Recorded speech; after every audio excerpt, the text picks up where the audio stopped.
जय हिंद, वंदे मातरम। दोस्तों, स्वागत है आपका हमारे ऑनलाइन यूट्यूब स्टडी प्लेटफॉर्म कुटुंब एकेडमी पर। आज कुटुंब एकेडमी आपके लिए यूके ट्रिपल एसएससी के होने वाले एग्जाम के लिए क्लास 10 लेकर आई है, जिसमें आपको आज बहुत ही महत्वपूर्ण क्लास रहने वाली है, जिसमें हमने उत्तराखंड जीके और साथ में साथ हिंदी के प्रश्नों को भी इंक्लूड किया है। चलिए शुरू करते हैं आज की वीडियो। प्रश्न नंबर 1, सुधाकर पत्रिका का संपादन किसने किया था? ऑप्शन ए सुमित्रानंद पंत ने, ऑप्शन बी शैलेश मटियानी ने, ऑप्शन सी श्रीदेव सुमन ने, ऑप्शन डी इलाचंद जोशी ने। सुमित्रानंद पंत, पहले सुमित्रानंद पंत के बारे में बात कर लेते हैं। सुमित्रा जो नंद पंत है, ये छायावादी कवि थे, जिन्हें ज्ञानपीठ पुरस्कार मिला था, जिन्हें ज्ञानपीठ का पुरस्कार भी मिला था।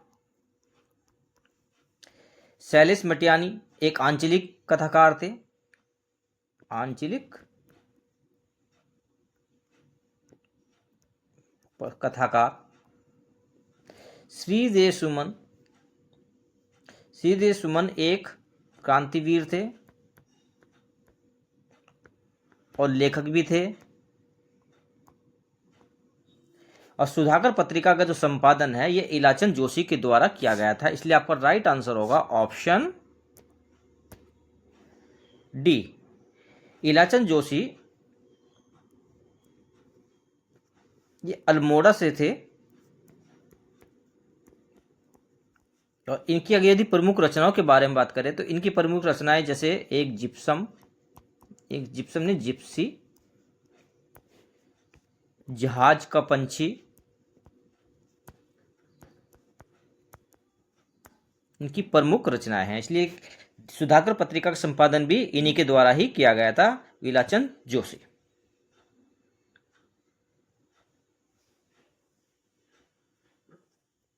प्रश्न नंबर 2, कलम का सिपाही किसे कहा जाता है? Option A Jaishankar Prasad, option B Premchand, option C Makhanlal Chaturvedi, option D Nirala. कलम का सिपाही किसे कहा जाता है? कलम का सिपाही जो ये उपनाम है, ये मुंशी प्रेमचंद का उपनाम है, इसलिए आपका राइट आंसर होगा ऑप्शन बी। जयशंकर प्रसाद, इन्हें छायावाद का स्तंभ कहा जाता है, ये छायावाद का स्तंभ। इनकी प्रमुख रचना है कामायनी, कामना, अजातशत्रु,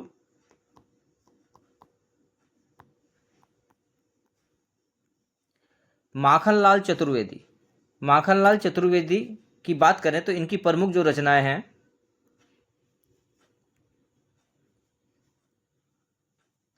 युगचरण,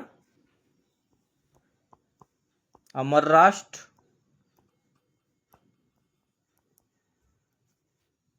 गरीब इरादे, अमीर इरादे,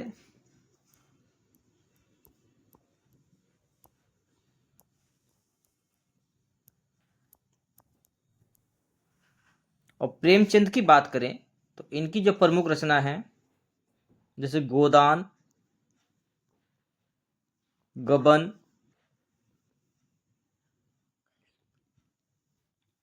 इसलिए आपका राइट आंसर होगा ऑप्शन बी। कलम का सिपाही मुंशी प्रेमचंद का उपनाम है। प्रश्न नंबर 3, कवि गुमानी पंत का जन्म हुआ था? ऑप्शन ए वर्ष 1790 में, ऑप्शन बी वर्ष 1803 में, वर्ष 1740 में, या वर्ष 1805 में। कवि गुमानी जिन्हें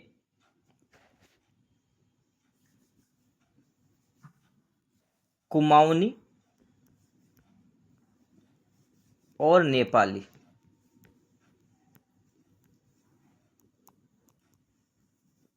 भाषा का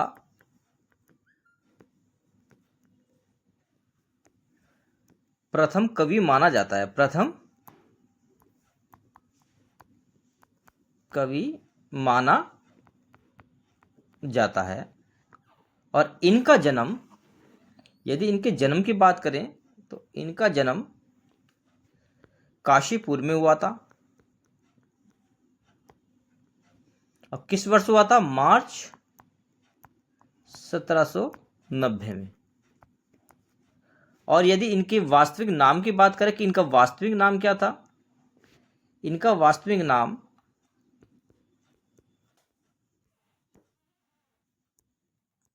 ये पेपर में कभी कभी पूछ लिया जाता है कि कवि गुमानी पंत का वास्तविक नाम क्या था, तो इनका वास्तविक जो नाम था लोकरतन पंत। लोकरतन पंत इनका वास्तविक नाम था। इसलिए दिए गए ऑप्शन के अनुसार आपका राइट आंसर होगा कवि गुमानी पंत का जन्म वर्ष 1790 में हुआ था।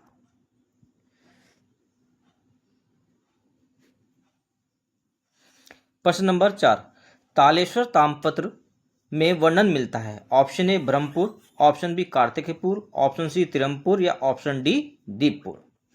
तालेश्वर ताम्रपत्र ये पौरव वंश से संबंधित है, पौरव वंश से संबंधित है, जो वर्तमान में अब लखनऊ संग्रहालय में रखा हुआ है। कहाँ रखा हुआ है ये? लखनऊ संग्रहालय में। तालेश्वर ताम्रपत्र से एक तो ब्रह्मपुर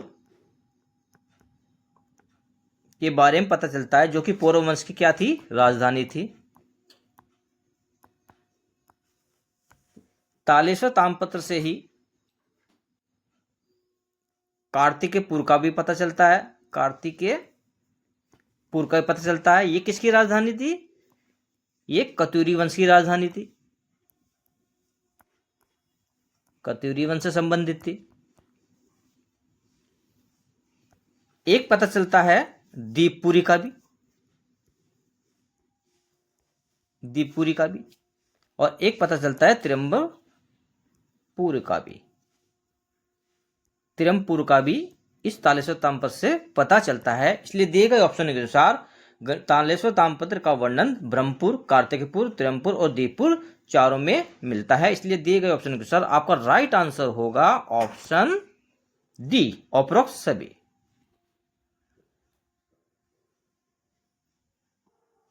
प्रश्न नंबर 5, गिरा और आधा किसके पर्यायवाची हैं? Option A Parvati, option B स्त्री, option C Saraswati, option D Lakshmi. गिरा और आधा, गिरा, आधा, महाश्वेता,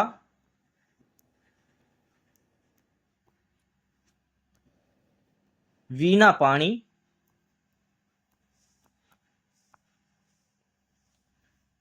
हंस वाहिनी,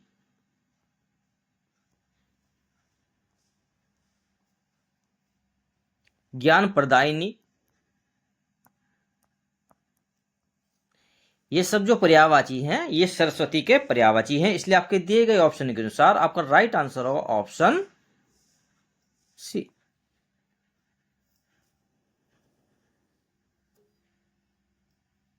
प्रश्न नंबर 6, गढ़वाल अक्षत्रिय छात्रवृत्ति ट्रस्ट के संस्थापक थे। Option A Jot Singh Negi, option B Pratap Singh Negi, option C केवल ए या ऑप्शन डी ए और बी। गढ़वाल अक्षत्रिय ट्रस्ट, इसकी स्थापना वर्ष 1919 में हुई थी और इसकी स्थापना जोत सिंह नेगी, जोत सिंह नेगी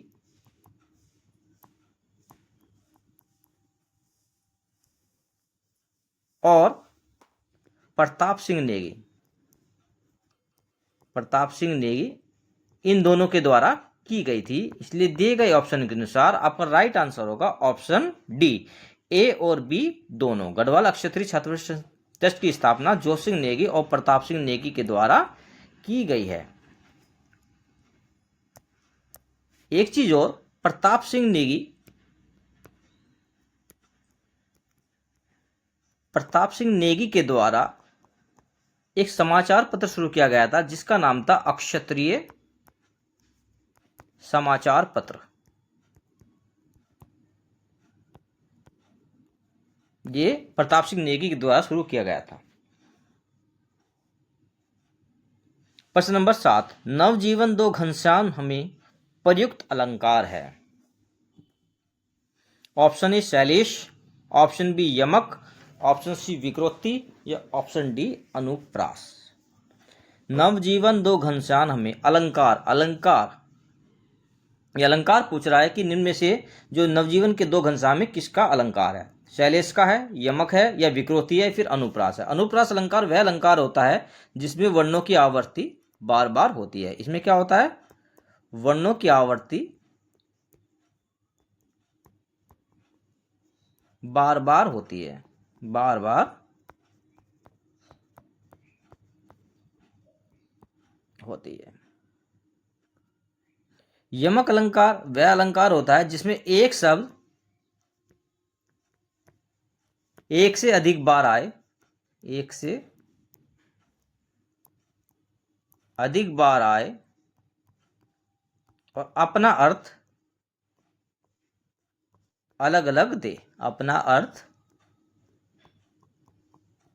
अलग अलग दे, वह यमक अलंकार होता है। शैलेश अलंकार वह अलंकार होता है जिसमें एक शब्द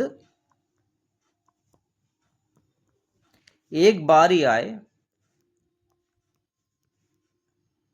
लेकिन उसका अर्थ भिन्न हो, लेकिन उसका अर्थ भिन्न भिन्न हो, भिन्न भिन्न हो।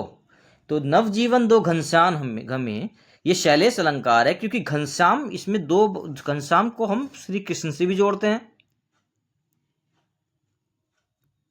और घनश्याम को हम बादल भी कहते हैं।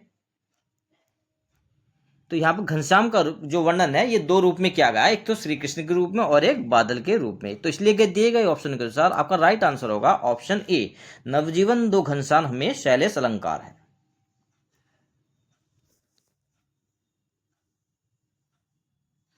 प्रश्न नंबर 8, हिंदी कुमाऊनी गढ़वाली और जौनसारी शब्दकोश के रचयिता हैं।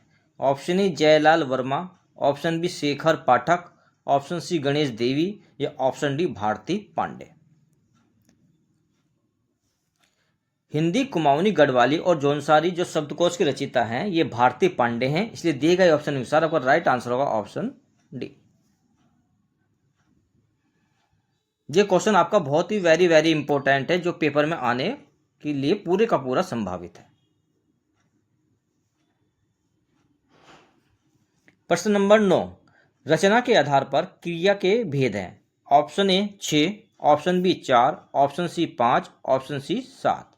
रचना के आधार पर क्रिया के भेद। पहले क्रिया, क्रिया होती क्या है, कर्ता के द्वारा जो कार्य किया जाता है जिसका फल कर्म पर पड़ता है वह क्रिया कहलाती है, वह क्या कहलाती है, क्रिया कहलाती है। और क्रिया का जो मूल रूप होता है, यदि क्रिया के मूल रूप की बात करें, क्रिया का मूल रूप क्या है, धातु है। क्रिया भी दो प्रकार की होती है, क्रिया के भी दो भेद होते हैं। कितने भेद होते हैं इसके, दो भेद होते हैं। एक कर्म के आधार पर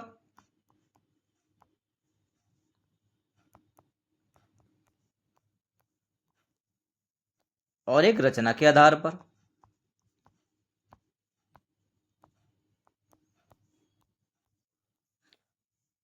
कर्म के आधार पर इसके दो भेद होते हैं और रचना के आधार पर इसके 5 भेद होते हैं। इसलिए दिए गए ऑप्शन के अनुसार आपका राइट आंसर होगा ऑप्शन सी, रचना के आधार पर क्रिया के 5 भेद होते हैं। प्रश्न नंबर 10, जनजाति संपदा संग्रहालय के संस्थापक हैं। Option A Chandralal Sahu, option B Sundarlal Bahuguna, option C Jagmohan Singh Negi, option C Sher Singh Pangti.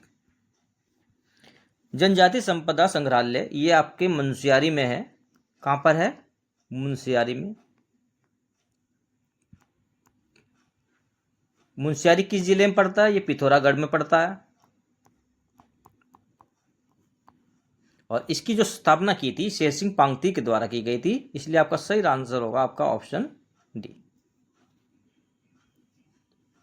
Munsiyari के बारे में क्वेश्चन बन जाता है, बताइए मुंशियारी किस नदी के तट पर स्थित है? तो मुंशियारी जो है गौरी गंगा नदी के तट पर स्थित है। किस नदी के? गौरी गंगा नदी के तट पर स्थित है।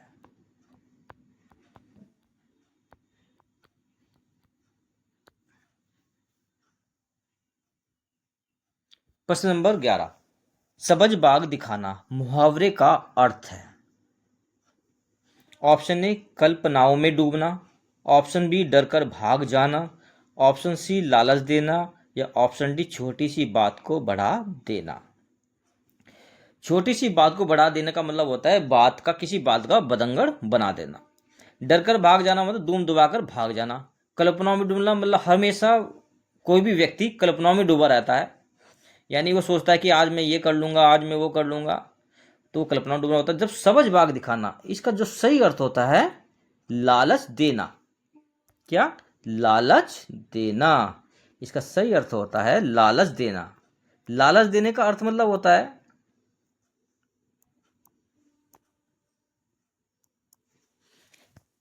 यदि कोई व्यक्ति किसी व्यक्ति को कहता है कि मैं आपके 100 रुपए के 200 रुपए बना दूंगा, तो यह उसे क्या उसके द्वारा क्या दिया गया है? उस व्यक्ति को लालच। तो इसे ही सबज बाग कहा जाता है, इसलिए सबज बाग दिखाने का अर्थ होता है लालच देना। प्रश्न नंबर 12, गढ़वाल परिषद के संस्थापक की स्थापना हुई। ऑप्शन ए वर्ष 1917 में, ऑप्शन बी वर्ष 1918 में, ऑप्शन सी वर्ष 1919 में, ऑप्शन डी वर्ष 1914 में। गढ़वाल परिषद की जो स्थापना हुई थी ये वर्ष 1919 में हुई थी, और इसका जो पहले सभा हुई थी, इसकी जो पहली सभा हुई ये वर्ष 1920 में हुई थी। वर्ष 1920 में हुई थी। और स्थान पूछे तो स्थान है इसका कोटद्वार। अगर कोटद्वार के बारे में बात करें, कोटद्वार का प्राचीन नाम क्या है? तो इसका प्राचीन नाम है मोर ध्वज।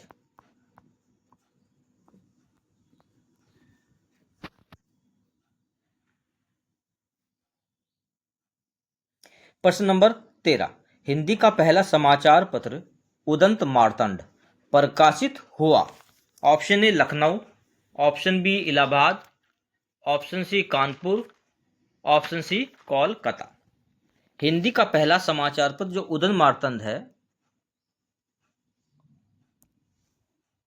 इसके जो संपादक हैं, ये संपादक थे, उनका नाम था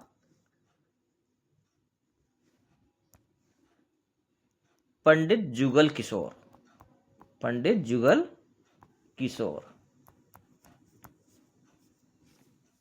और यह समाचार पत्र वर्ष 1826 में प्रकाशित शुरू हुआ था। शुरू होना वर्ष 1826 में प्रकाशित होना शुरू हुआ था। और ये इस कैसा अखबार था? एक साप्ताहिक अखबार था। साप्ताहिक पत्र था एक। और कहां से प्रकाशित होता था? ये प्रकाशित होता था कोलकाता से। इसलिए आपका राइट आंसर होगा ऑप्शन डी। हिंदी का जो पहला समाचार पत्र है उदंत मार्तंड कोलकाता से प्रकाशित होता था, जिसका संपादन पंडित जुगल किशोर के द्वारा वर्ष 1826 में किया गया था, जो कि एक साप्ताहिक पत्र था। जो कब छपता था? ये हमेशा मंगलवार को ही छपता था। मंगलवार, ये बहुत इंपॉर्टेंट है। मंगलवार। क्वेश्चन बन सकता है कि बताइए कि हिंदी का पहला समाचार पत्र उदंत मार्तंड हफ्ते के कौन से दिन छपता था? तो आपके आंसर देंगे मंगलवार। प्रश्न नंबर 14, अल्मोड़ा संग्रहालय में किसकी मुद्राएं हैं? Option A Amogh Bhuti, option B Raja Vasu, option C Ashok, option D Kanakpal. Kanakpal Pawar वंश का संस्थापक था। पवार वंश का संस्थापक। अशोक मौर्य वंश का, मौर्य वंश से था।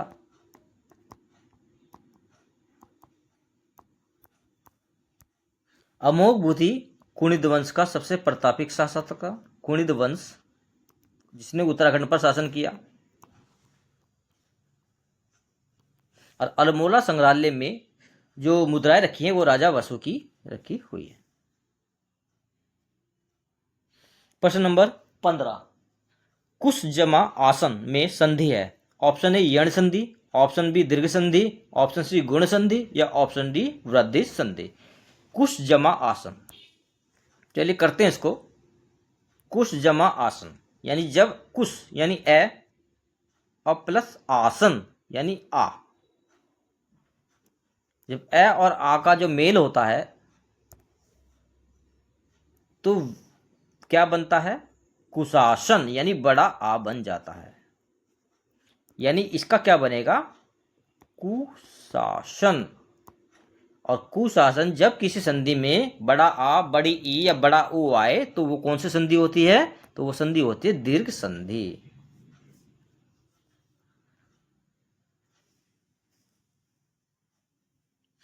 प्रश्न नंबर 16, आ तथा ओ के बीच किसका उच्चारण होता है। ऑप्शन ए दीर्घ स्वर, ऑप्शन बी अग्र स्वर, ऑप्शन सी आगत स्वर या ऑप्शन डी प्लतु स्वर। दीर्घ स्वर द्विमात्रिक होता है, द्विमात्रिक होता है। यदि क्वेश्चन पूछा जाए कि बताइए कि दीर्घ स्वर कौन सा मात्रिक होता है, द्विमात्रिक होता है और इसके उच्चारण में हस् स्वर से ज्यादा समय लगता है, यानी दुगना समय लगता है। और इसकी संख्या कितनी होती है, इसकी संख्या है 7। अग्र स्वर, अग्र स्वर वह होता है जब उच्चारण करते हुए जीभ का, उच्चारण करते हुए जीभ का अग्रभाग, अग्रभाग स्पर्श करे तो वह अग्र स्वर कहलाता है। इसकी संख्या कितनी होती है, इसकी अंक 4 होती है। आगत स्वर, आगत स्वर वह होता है जिसका उच्चारण आ और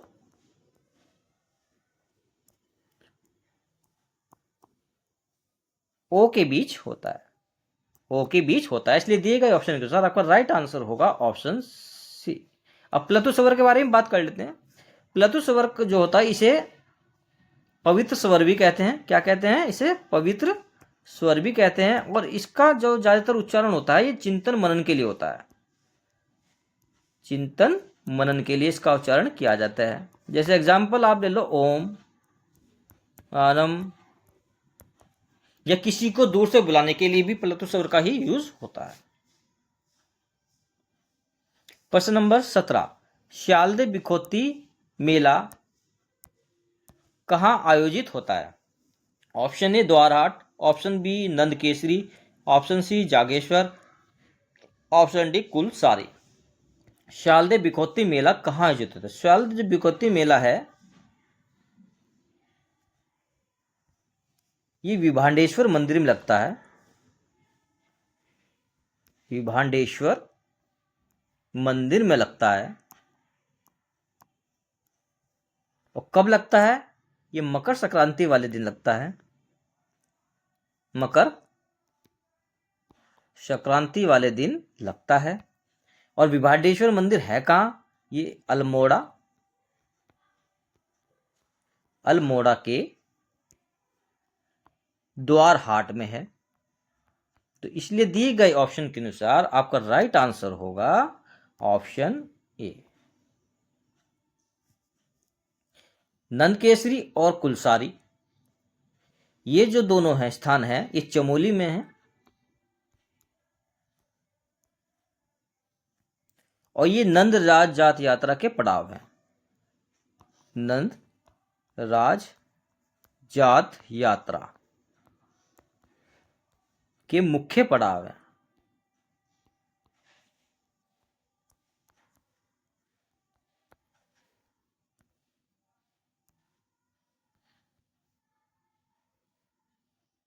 प्रश्न नंबर 18, अर्ध सरकारी पत्र के प्रारूप में प्रशेषक का नाम एवं पद नाम होता है। ऑप्शन ए बाईं और अंत में, ऑप्शन बी दाईं और अंत में, ऑप्शन सी दाईं और शीर्ष पर या ऑप्शन डी बाईं और शीर्ष पर। अर्ध सरकारी पत्र, अर्ध सरकारी पत्र वह पत्र होता है जो कार्यालय के अंदर लिखा जाता है, कार्यालय के अंदर लिखा जाता है, यानी एक गुप्त पत्र होता है ये। और जब ये पत्र लिखा जाता है तो इसमें प्रशेषक का नाम और पद नाम प्रेषक का नाम व पद नाम बाईं ओर आता है, यानी बाएं हाथ की तरफ आता है, बाईं ओर आता है। कहाँ आता है? वो शीर्ष पर लिखा जाता है। तो इसलिए दिए गए ऑप्शन के अनुसार आपका राइट आंसर होगा ऑप्शन डी।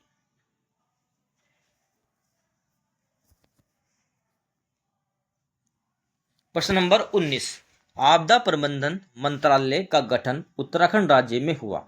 ऑप्शन ए अक्टूबर 2005, ऑप्शन बी अक्टूबर 2006, ऑप्शन सी अक्टूबर 2007, ऑप्शन डी अक्टूबर 2013। उत्तराखंड राज्य आपदा प्रबंधन मंत्रालय का गठन करने वाला देश का पहला राज्य है। देश का पहला राज्य उत्तर आपदा प्रबंधन मंत्रालय का गठन करने वाला, और इसका गठन अक्टूबर 2007 में हुआ था। कब हुआ था? 2007 में हुआ था। इसलिए आपका राइट आंसर होगा ऑप्शन सी। यदि उत्तराखंड में एसडीएफ का बात करें, आपदा एसडीआरएफ की बात करें, तो इसका जो गठन हुआ था, इसका गठन 9 अक्टूबर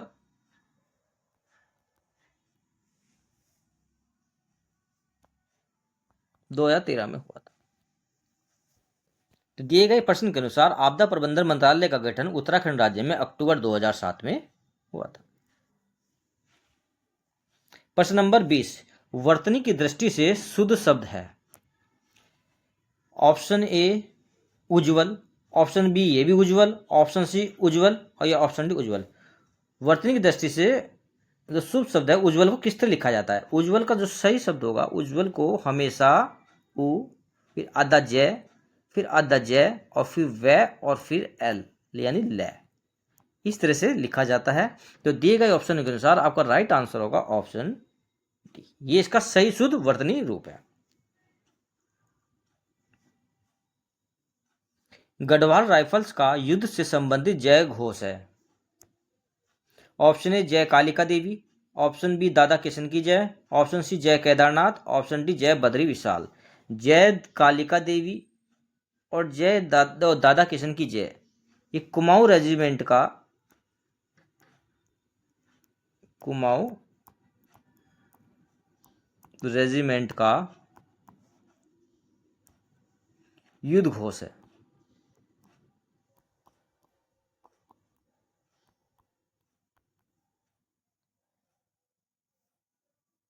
और गढ़वाल राइफल्स का जो युद्ध घोष है जय बद्री विशाल है। इसलिए दिए गए ऑप्शन के अनुसार आपका राइट आंसर है option D.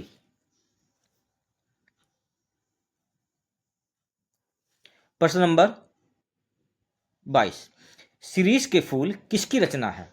Option A Mahadevi Verma, इसा महादेवी वर्मा, महादेवी, हाँ, Mahadevi Verma. Option B Hazari Prasad Dwivedi, option C Suryakant Tripathi Nirala, या ऑप्शन डी हरिशंकर परसाई। शिरीष के फूल ये किसकी रचना है? शिरीष के फूल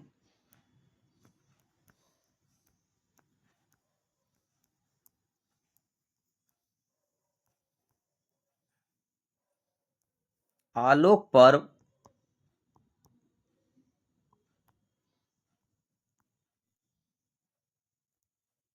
बाण भट्ट की आत्मकथा,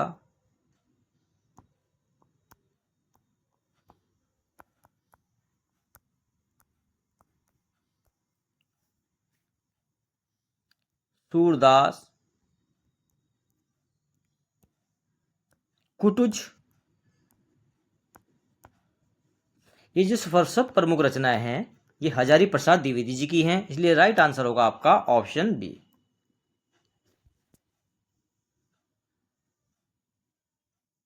प्रश्न नंबर 23, गोलू देवता का उद्भव स्थान है। Option A Nainital, option B Haridwar, option C Almora, या ऑप्शन डी चंपावत। गोलू देवता का जो उद्भव स्थान है यह चंपावत है। इसलिए राइट आंसर होगा ऑप्शन डी। गोलू देवता को न्याय का देवता माना जाता है। न्याय का देवता माना जाता है। और इनका जो सबसे प्रसिद्ध मंदिर है ये घोड़ा खाल नैनीताल में है, जिसे चेत्तई का गोलू देवता के नाम से जाना जाता है, देवता के नाम से जाना जाता है। तो इसलिए दिए गए प्रश्न के अनुसार गोलू देवता का जो उद्भव स्थान है यह चंपावत है।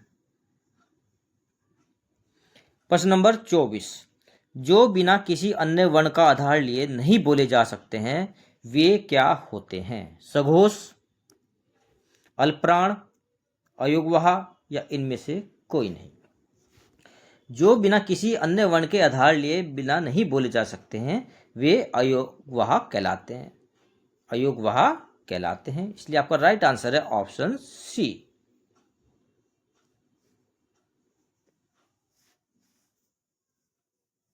अयोगवाह भी दो तरीके के होते हैं, इसमें एक अनुस्वार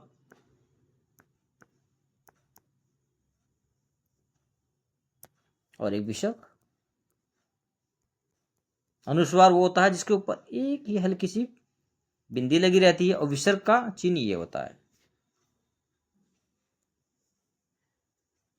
प्रश्न नंबर 25, जहांगीरनामा के अनुसार गढ़वाल के किस शासक को जहांगीर ने हाथी एवं घोड़े उपहार स्वरूप प्रदान किए थे? ऑप्शन ए बलभद्र शाह को, ऑप्शन बी महीपत शाह को, महीपत शाह नहीं, ये महीपति शाह लिख दीजिए, इसको इस गल लिखा हुआ है टाइपिंग में, महीपति शाह, महीपति शाह। ऑप्शन सी श्याम शाह या ऑप्शन डी पृथ्वीपति शाह। जहांगीर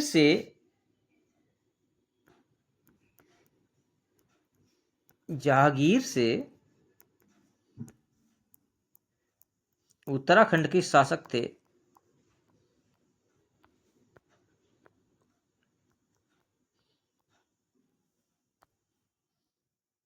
श्याम शाह।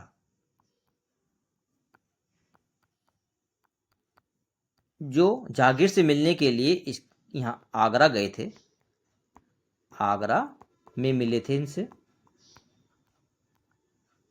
यानी आगरे के किले में मिले थे। और जहांगीर ने ही श्याम शाह को जब ये वापस आए तो इन्हें उपहार स्वरूप गाड़ी, घोड़े व हाथी उपहार में दिए थे। इसलिए आपका राइट आंसर होगा ऑप्शन सी।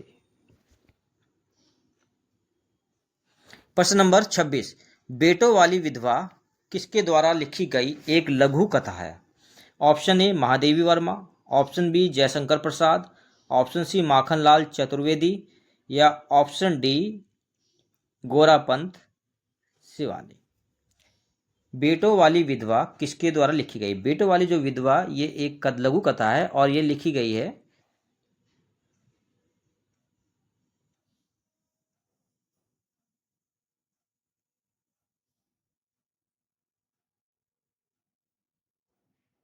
इसमें ऑप्शन नहीं है इसका।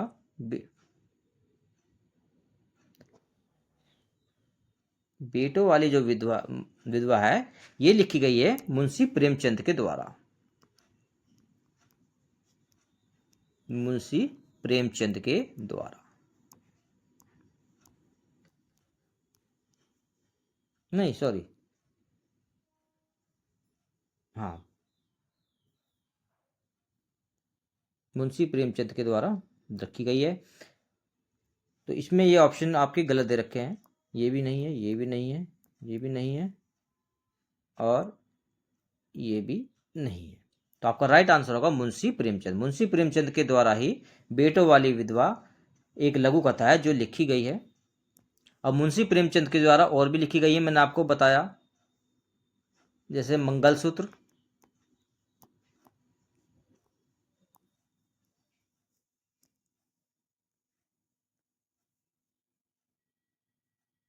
गोदान, गबन, शतरंज के खिलाड़ी,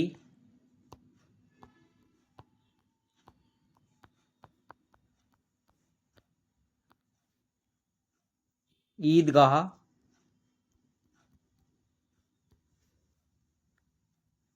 रंगभूमि, इनकी कुछ प्रसिद्ध रचनाएं भी हैं। तो इसलिए आपका सही आंसर होगा बेटों वाली विधवा की रचना मुंशी प्रेमचंद के द्वारा की गई है। इसमें ऑप्शन गलत है, इसलिए ये नहीं होगा। इसलिए आपका राइट आंसर होगा ऑप्शन मुंशी प्रेमचंद।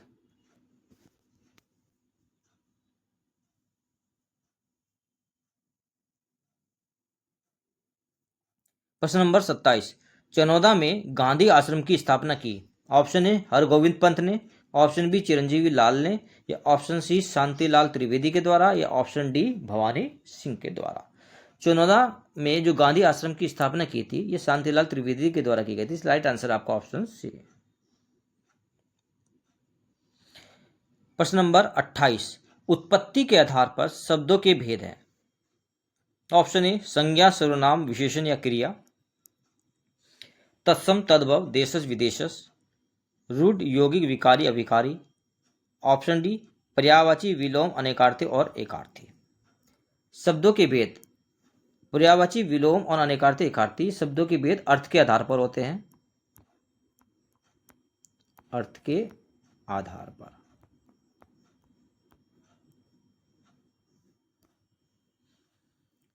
तत्सम और तद्भव देशज और विदेशज यही आपका राइट आंसर होगा, और ये उत्पत्ति के आधार पर होते हैं। 4 हैं, ये उत्पत्ति के आधार पर है।